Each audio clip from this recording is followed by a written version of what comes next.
آج ہم نے تراویح کے اندر 15واں پارہ مکمل سماعت کیا۔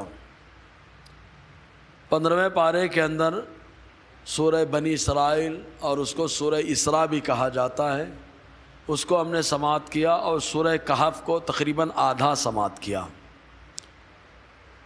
سورہ بنی اسرائیل جس کو سورہ اسراء بھی کہا جاتا ہے، اس کی شروعات میں اللہ تعالیٰ نے معراج کا تذکرہ فرمایا ہے۔ سبحان الذی اسریٰ بعبدہ لیلا من المسجد الحرام الی المسجد الاقصی الذی بارکنا حولہ لنریہ من آیاتنا انہ هو السمیع البصیر۔ پہلی آیت ٹوٹل معراج کے بارے میں، یعنی اللہ تبارک و تعالیٰ فرماتا ہے کہ رب کی شان، رب کی ذات پاک ہے تمام عیبوں سے۔ پہلے اللہ نے پاکی بیان فرما دی تاکہ کوئی گڑبڑ شڑبڑ نہ کرے۔ جو رات کے کچھ حصے میں اپنے محبوب کو لے گیا مولا مسجد حرام سے مسجد اقصیٰ تک۔ ایک سوال دماغ میں آیا کہ مسجد اقصیٰ تک لے جانے کی کیا ضرورت تھی؟ جانا تھا تو آسمان پہ تھا، جنت وغیرہ کو دیکھنا تھا ڈائریکٹ۔ تو وجہ اللہ خود بیان فرماتا ہے، وہ مسجد اقصیٰ الذی بارکنا حولہ، جس کے ارد گرد ہم نے بہت ساری برکتیں رکھی ہیں، لنریہ من آیاتنا، ان برکتوں کی نشانیوں کو اپنے محبوب کو دکھانے کے لیے میں مسجد حرام سے مسجد اقصیٰ لے گیا۔ پھر اللہ تبارک و تعالیٰ نے حضرت موسیٰ علیہ السلام کو جن نعمتوں سے مالا مال فرمایا، ان نعمتوں کا تذکرہ فرمایا، اور پھر بنی اسرائیل کی شرارت کا اللہ تبارک و تعالیٰ نے ذکر کیا، اور پھر جو اللہ تعالیٰ نے ان کی مدد فرمائی ہے بنی اسرائیل کی، تو اللہ تبارک و تعالیٰ نے اس مدد کا بھی تذکرہ فرمایا ہے۔ اور پھر اس کے بعد تقدیر کا تذکرہ ہوا، کیسے اللہ تعالیٰ فرماتا ہے وَكُلَّ إِنسَانٍ أَلْزَمْنَاهُ طَائِرَهُ فِي عُنُقِهِ، ہر انسان کے گلے میں ہم نے ان کی تقدیر کو لٹکا دیا ہے۔ تو یہ اس اتنی آیت کی تشریح جو ہے، وضاحت، تفسیر حدیث کے اندر موجود ہے، جو ابو ہریرہ رضی اللہ تعالیٰ عنہ جس کے راوی ہیں، وہ کہتے ہیں کہ حضور صلی اللہ علیہ وسلم نے فرمایا جب بچہ ماں کے پیٹ میں 120 دن کا ہوتا ہے تو فرشتہ آتا ہے ماں کے پیٹ میں، پہلے روح ڈالتا ہے، اور روح ڈالنے کے بعد اللہ تعالیٰ سے پوچھتا ہے مولا اس کی روزی کیا ہوگی؟ اللہ تعالیٰ فرماتا ہے یہ ہوگی، لکھ دیتا ہے۔ پھر رب سے پوچھتا ہے یہ کیسا ہوگا، نیکوکار یا برا کام کرنے والا؟ اللہ تعالیٰ فرماتا ہے ایسا ہوگا، لکھ دیتا ہے۔ پھر اللہ تعالیٰ سے پوچھتا ہے یہ مرے گا کب؟ اللہ تعالیٰ فرماتا ہے یہ اس ٹائم پہ۔ فرشتہ لکھ دیتا ہے، لکھنے کے بعد گلے میں لٹکا دیتا ہے اور لٹکا کے چلا جاتا ہے۔ اس کا تذکرہ اللہ تبارک و تعالیٰ اس کا تذکرہ یہاں پہ فرماتا ہے۔ اور پھر اس کے بعد آخرت میں بھی ایک دیکھو، ایک تقدیر کا معاملہ آیا، اور ایک معاملہ کیا آیا؟ آخرت کے فیصلے کا۔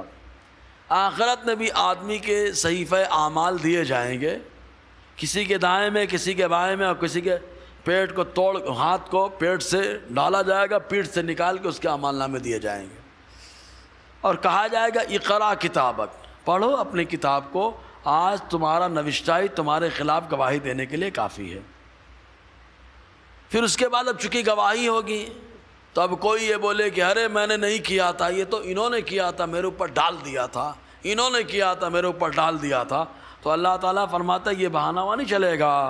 وَلَا تَزِرُ وَازِرَةٌ وِزْرَ أُخْرَىٰ، کوئی جان دوسری جان کا بوجھ نہیں اٹھائے گی، جو جس نے کیا وہی اس کے لیے ہے۔ اب یہاں پر کچھ لوگوں کے اعتراضات کے جوابات بھی ہو جائیں، کہ کچھ لوگ کہتے ہیں کہ بھائی ایصال ثواب کرنے کی کیا ضرورت ہے، ایک جان دوسری جان کا بوجھ نہیں اٹھائے گی، اور یہ اللہ تعالیٰ فرماتا ہے وَأَنْ لِلْإِنسَانِ إِلَّا مَا سَعَىٰ، اور انسان کے لیے وہی ہے جو وہ دوڑ بھاگ کرے۔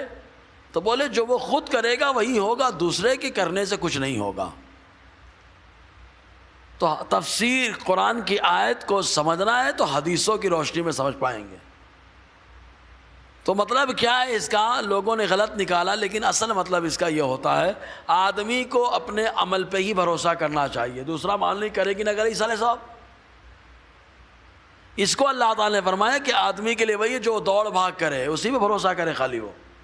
دوسری چیز، ایک جان دوسری جان کا بوجھ نہیں اٹھائے گی، مطلب کوئی کسی پہ الزام لگانے کے چکر میں الزام ڈال دے، ایسا نہیں ہے، اپنا اپنا جب چلے گا۔ ہاں رہا مسئلہ ایصال ثواب کا، تو قرآن میں خود اللہ نے تذکرہ فرمایا، ربنا اغفر لنا ولاخواننا الذین سبقونا بالایمان، کہ ایک ایمان والا کہتا ہے اللہ ہمارے گناہوں کو بھی معاف فرما دے، اور ہمارے پہلے بھائی جو ایمان کے ساتھ گزر گئے ان کی بھی بخشش و مغفرت فرما دے، باقاعدہ موجود ہے اس کے اندر۔ پھر اس کے بعد اللہ تبارک و تعالیٰ نے انسان کے بارے میں یہ حکم دیا کہ اے انسان غور کر، دیکھ اللہ تعالیٰ نے کیسے تم میں سے بعض کو بعض پر فضیلت دی ہے۔ تو اب کہیں گے کیسے فضیلت دی ہے؟ تو کہیں گے ہے انسان، لیکن اگر والد ہو گیا تو جنت کا دروازہ بنا، ہے انسان ماں ہے تو اس کے قدموں کے نیچے جنت ہے۔ تو اب دیکھو بیٹا اور باپ برابر نہیں ہے، دیکھو بیٹی اور ماں برابر نہیں ہے، تو اللہ تعالیٰ فرماتا ہے دیکھو کیسے بعض کو ہم نے بعض پر فضیلت دی ہے۔ اسی سے لے کہتے ہیں ہر انسان ایک جیسے نہیں ہوتے، اللہ تعالیٰ نے بعض کو بعض پر فضیلت عطا فرمائی، جو عام ہے وہ انسان ہے، اور جو انسانوں میں خاص ہے ولی ہے، ولیوں میں جو خاص ہے نبی ہے، نبی میں جو خاص ہے وہ رسول ہے، اور رسولوں میں جو خاص ہے انہیں مصطفیٰ کہا جاتا ہے۔ تو اللہ تعالیٰ نے ماں باپ کا تذکرہ فرمایا، پھر اس کی مثال دیتے ہوئے پھر ہم ماں باپ کے ساتھ کیسے سلوک کریں۔ تو اللہ تبارک و تعالیٰ نے سب سے بڑی بات اس میں 5 چیزوں کا خاص حکم فرمایا ہے کہ بچے اپنے ماں باپ کے لیے کیا کریں۔ نمبر 1، وَلَا تَقُلْ لَهُمَا اُف، اُف تک نہ کہیں۔ اردو میں ہم لوگ کیا بولتے ہیں؟ ہاں بیٹا یہ کر لے، تو بیٹا کیا بولے؟ ہاں۔ تو عربی میں اس کو اف کہتے ہیں، ماں باپ بولتے بیٹا یہ کر لے، اگر بچوں کو کرنا نہیں تو اف، اور اردو میں ہوں، وہ ٹہلاتا رہتا۔ تو اللہ تعالیٰ فرماتا یہ بھی نہ کہیں، اور جب یہ نہیں کہہ سکتا تو پھٹکارے گا کیوں؟ وَلَا تَنْهَرْهُمَا، جھڑکے گی نہیں، میں نہیں کرتا ہوتا، یہ جو ہوتا ہے نا انداز، ایک بار کہے کر دے تو ہوں، پھر بولے کر دے ہوں، اور زیادہ کرے کسی آگے بچہ بولا میں نہیں کرتا ہوتا، تو اللہ تعالیٰ فرماتا ہے ہوں بھی نہ کہو اور ماں باپ کو پھٹکارو بھی نہیں۔ تو کیسے بات کرو؟ وَقُلْ لَهُمَا قَوْلًا كَرِيمًا، ان سے محبت اور شریفانہ کریمانہ گفتگو کرو۔ کہ بڑھاپے میں آدمی کھانے سے زیادہ باتوں کو کیئر کرتا ہے، بات جتنی میٹھی ہوتی ہے اتنی دعائیں نکلتی ہیں، ورنہ کھانا لاکھ اچھا ہو بات خراب ہو تو مسئلہ کھڑا ہوتا ہے۔ چوتھی بات اللہ نے جو حکم دیا، رحمت کے بازوؤں کو ماں باپ کے لیے پھیلا دو، وَاخْفِضْ لَهُمَا جَنَاحَ الذُّلِّ مِنَ الرَّحْمَةِ، رحمت کے بازوؤں کو پھیلا دو، ماں باپ کے لیے ایک دم انکساری کر لو۔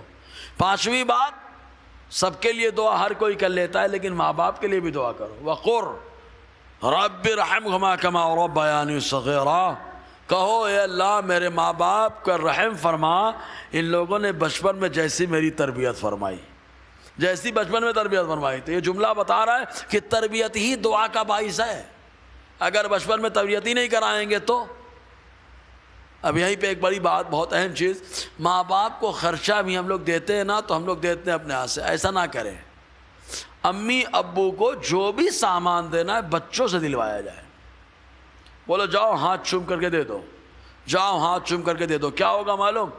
ایک تو ایک فائدہ یہ ہوگا کہ بچوں کو معلوم رہے گا کہ میرے والد میری والدہ میرے دادا دادی کو میرے گھر کے بڑوں کو ایسے پیسہ دیتے رہے یا سامان دیتے رہے۔ دوسری چیز کیا ہے، بچوں کے اندر دادی دادا اور بڑوں کے ادب کا جذبہ آئے گا کہ ہاتھ چومیں گے وہ۔ تیسری چیز کیا ہے معلوم، جب جائیں گے تو بڑے بوڑھوں کو جب دیں گے سامان تو ان کی دعا کے ہاتھ اٹھ جائیں گے۔ اس لیے اللہ تعالیٰ فرماتا جیسے بچپن میں پرورش کی ہے اسی انداز میں ماشاءاللہ دعا رحمت کے لیے کرو۔ پھر اس کے بعد رشتہ داروں کا اللہ نے تبصرہ فرمایا، اور پھر جو لوگ خرچ کرتے ہیں، خرچ کا تذکرہ۔ خرچ 2 طریقے کا ہوتا ہے، دیکھو سمجھے، ایک حلال میں خرچ کرنا ہوتا ہے، ایک حرام میں خرچ کرنا ہوتا ہے۔ حلال میں چاہے جتنا آپ خرچ کریں وہ فضول خرچی نہیں کہلائے گا۔ مان لیجئے بچوں کو کھانے کے لیے لا رہے ہیں، آپ اچھے سے اچھا کھلا رہے ہیں، فضول نہیں ہے وہ۔ کپڑا اچھے سے اچھا پہنا رہے ہیں، فضول نہیں ہے وہ۔ پڑھائی میں اچھا سے اچھا لگا رہے ہیں، فضول نہیں۔ کیوں؟ حلال کام میں خرچ کرنا ہے فضول نہیں ہوتا ہے۔ فضول کیا ہے؟ بلا ضرورت، ناجائز مکروہ کام میں خرچ کرنا، گٹکیل کے لیے خرچ کرنا یہ فضول ہوا، بیڑی کے لیے خرچ کرنا یہ فضول ہوا۔ جب ان چیزوں کے لیے خرچ کرنا فضول ہوا تو اس سے بڑے چیزوں کے لیے خرچ کرنا بدرجہ اولا فضول ہوگا۔ تو جو فضول خرچی کرے اللہ تعالیٰ اس کے بارے میں فرماتا ہے ان المبذرین کانوا اخوان الشیاطین، فضول خرچی کرنے والے یہ شیطان کے بھائی ہیں، ضرورت کی چیزیں نہیں۔ اب پھر خرچ کرنے میں مسئلہ کیا ہے؟ حضور صلی اللہ علیہ وسلم بہت خرچ کرتے تھے، جو جس کا دل جتنا بڑا اتنا وہ خرچ کرتا ہے، اور مصطفیٰ کا دل تو اتنا بڑا ہے کہ الم نشرح لک صدرک اللہ فرما رہا ہے۔ تو ایک مرتبہ حضور کے پاس کچھ کپڑے وپڑے نہیں تھے، کچھ بھی نہیں تھا، خالی ایک کرتا تھا، اور ایک مانگنے والا آ گیا مانگ لیا، حضور نے اس کو اتار کے دے دیا اور حجرے میں بیٹھ گئے۔ نماز کا ٹائم ہو گیا، اب حضور آئے اب نماز پڑھے، اب حضور آئے اب نماز پڑھیں، اب حضور آئے اب نماز پڑھیں۔ بعد میں دیکھا گیا تو معلوم پڑا ایسا معاملہ ہے، تو پھر بہرحال انتظام ہوا، حضور نے نماز پڑھائی۔ اللہ فرماتا ہے وَلَا تَبْسُطْهَا كُلَّ الْبَسْطِ، اے محبوب پورا ہاتھ مت کھول دیا کریں آپ، مطلب حضور اتنا خرچ کر رہے ہیں کہ اللہ روک رہا ہے، اتنا خرچ کیے، اللہ نے روکا۔ پھر اس کے بعد اللہ فرماتا ہے ان ربک یبسط الرزق لمن یشاء ویقدر، اللہ جسے چاہتا ہے روزی کشادہ کر دیتا ہے اور جسے چاہتا ہے آزمانے کے لیے تنگ کر دیتا ہے۔ اب آگے کی ایک بات اور، بچے زمانے جاہلیت میں جب بچے پیدا ہوتے تھے یا تو لڑکی پیدا ہوتی تو اس کو زندہ گاڑنے کا پلان رہتا تھا، اور اگر بچہ پیدا ہو تو اس کے یہ جلدی سے کمائے اپنا فائدہ ہو، ورنہ لوگ بولتے تھے ابے بلا وجہ ایک روٹی میں ہمارا گزارا ہوتا تھا، بچے کے لیے الگ سے انتظام کرنا پڑے گا، تو لوگ مارنے کے چکر میں لگے رہتے تھے۔ تو اللہ تعالیٰ فرماتا ہے لا تقتلوا اولادکم خشیۃ املاق نحن نرزقکم وایاہم نرزقہم وایاکم، اللہ فرماتا ہے بچوں کو قتل مت کرو مفلسی کے ڈر سے کہ آئیں گے تو تم کو کھانا شیئر کرنا پڑے گا، کھانا بانٹ کے کھانا پڑے گا، ہم تمہیں بھی روزی دیتے ہیں ہم انہیں بھی روزی دیتے ہیں، یعنی جو بچہ آتا ہے وہ اپنی روزی ساتھ لے کر کے آتا ہے۔ ہاں غیر یہاں مذاق اڑاتے ہیں، غیر مذاق اڑاتے ہیں ارے مسلمانوں کے اتنے بچے اتنے بچے، حالانکہ سنجیدگی سے گفتگو کری جائے تو زیادہ بچے ہونا یہ نقصان دہ تھوڑا نہیں ہے، بچوں کا نالائق ہونا یہ نقصان دہ ہے، بچوں کا علم سے خالی ہونا یہ نقصان دہ ہے۔ کسی آدمی کا اگر ایک بچہ ہے وہ نالائق ہو گیا تو وہ نقصان دہ ہے، کسی کے 5 بچے پانچوں نالائق ہو گئے وہ نقصان دہ ہیں۔ اور اسلام نے جہاں پر بچوں کی پیدائش کا تذکرہ فرمایا ہے وہاں تعلیم پر بھی زور دیا ہے، وہاں تربیت پر بھی زور دیا ہے۔ پھر بولے ایک ماں باپ کیسے اتنے ڈھیر بچوں کو سنبھالیں گے، تو ہم کہیں گے جیسے ایک ٹیچر اتنے ڈھیر کلاس میں بچوں کو سنبھال لیتا ہے، توجہ دیں گے تو سب ہو سکتا ہے، نہیں توجہ دیں کچھ نہیں ہو سکتا۔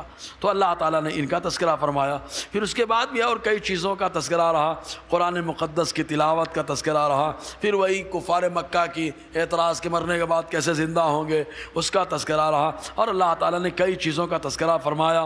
حضرت ہود علیہ السلام کی قوم کا تذکرہ ہوا، اور ایسے حضرت لوط علیہ السلام کی قوم کا تذکرہ ہوا، پھر حضرت موسیٰ علیہ السلام کو اللہ تعالیٰ نے جو 9 نشانیاں خاص عطا فرمائی تھی، 9 معجزات، ان 9 معجزات کا اللہ تعالیٰ نے تذکرہ فرمایا ہے۔ اور اس کے بعد پھر جو ہے سورہ کہف کا آغاز ہوتا ہے۔ سورہ کہف کیا ہے؟ سورہ کہف کیا ہے؟ کہف مانے غار۔ ہمارے یہاں مزار اور خانقاہ کو بڑا ایک دم گری ہوئی نظروں سے دیکھا جاتا ہے، حالانکہ سورہ کہف پڑھو تو مزار کا بھی ذہن ملتا ہے، خانقاہ کا بھی ذہن ملتا ہے، کہ جہاں اللہ کا ولی بیٹھ گیا اللہ نے اس غار کو جو ہے قرآن میں تذکرہ فرما دیا، مطلب ولی بیٹھا تو وہی خانقاہ، ولی لیٹا وہی مزار۔ اب سورہ کہف کی شان کیا؟ جو جمعہ کے دن پڑھ لے اور دوسرے جمعہ کو پھر پڑھے تو پورا ہفتہ اللہ اسے روشنی عطا فرماتا ہے۔ اور سورہ کہف کی آخری آیات دجال کا فتنہ بڑا ڈینجر ہوگا۔ ارے آج ہی لوگ نہیں سنتے، ارے بولے فلاں بابا کے پاس گئے تو چمتکار ہو گیا، تو دجال تو باباؤں کا بابا ہوگا، تو ڈائریکٹ بارش وغیرہ سے برسائے گا، ڈینجر معاملہ ہوگا، مردے زندہ کرے گا۔ لیکن جس کو سورہ کہف کی آخری آیات ہوں گی وہ پڑھے گا، اللہ تعالیٰ اس کو دجال کے فتنے سے محفوظ رکھے گا۔ معلوم یہ ہوا کہ قرآن یہ بندش ہے دجال سے، قرآن بندش ہے شیطان سے، اس لیے قرآن پڑھنا سننا یہ اللہ نے کمال کا کام رکھا ہے۔ اب سورہ کہف کے اندر مختصر یہ کہ کس کا تذکرہ ہے؟ ایک بادشاہ گزرا ہے جس کا نام تھا دقیانوس، بولتے نا دقیانوسی سوچ. تو دقیانوس بادشاہ گزرا تھا، اس نے اپنے شہر میں ایک مجسمہ بنوایا تھا اور کہا تھا کہ بھائی ہر کوئی اس کی پوجا کرے، اس کی عبادت کرے. تو اب بادشاہ دباؤ ڈالے تو ہر آدمی ڈرنے لگتا ہے، معلوم ہے نہیں جھکیں گے تو گردن اڑے گی، تو آدمی ڈر کے جو ہے نا سجدہ کر لیتا ہے. لیکن کچھ نوجوان تھے، ان لوگوں نے سجدہ کرنے سے منع کر دیا. ان لوگوں نے کہا نہیں ہم سجدہ وجدہ نہیں کریں گے، ہم صرف اللہ کو سجدہ کرتے ہیں. تو بادشاہ نے کہا تم لوگ بڑے خوبصورت ہو، اچھے ہو، ایسا ہے ایک رات تم لوگوں کو سوچنے کا ٹائم دیا جاتا ہے، سویرے آنا، ہمارے لوگ آئیں گے پکڑ کے لائیں گے، سجدہ کرنا پڑے گا. تو وہ نکل گئے، راتی رات بھاگ گئے. اب آگے تو ایک جھاڑ کے نیچے، جب دیکھو اللہ کی مرضی، جب ملانا ہوتا ہے تو اللہ ملا دیتا ہے. اکیلے اکیلے پہنچے جھاڑ کے نیچے، وہاں اکٹھا جمع ہو گئے، ایک دوسرے سے ڈر رہے تھے. پھر بات ہوئی تو معلوم پڑا سب کا عقیدہ وہی ہے اور سب بادشاہ کی وجہ سے بھاگ کر کے آئے. تو وہاں ایک چرواہا تھا، وہ بھی آ گیا، بولے میرا بھی نظریہ یہی ہے. تو کتا، ان لوگوں نے کہا کہ چل کے چھپ جاتے ہیں. چرواہے کے ساتھ کتا تھا، کہا اس کو بھگاؤ تو بھونکے گا.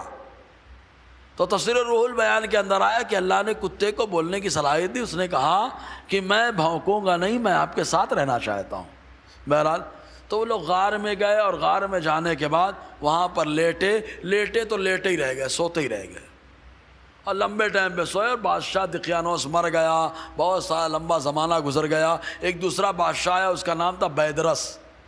بیدرس بادشاہ کہتا تھا مرنے کے بعد دوبارہ زندہ ہونا حق ہے، لیکن لوگ نہیں مانتے تھے. لوگ کہتے نہیں زندہ ایسا کیسے ہو سکتا ہے.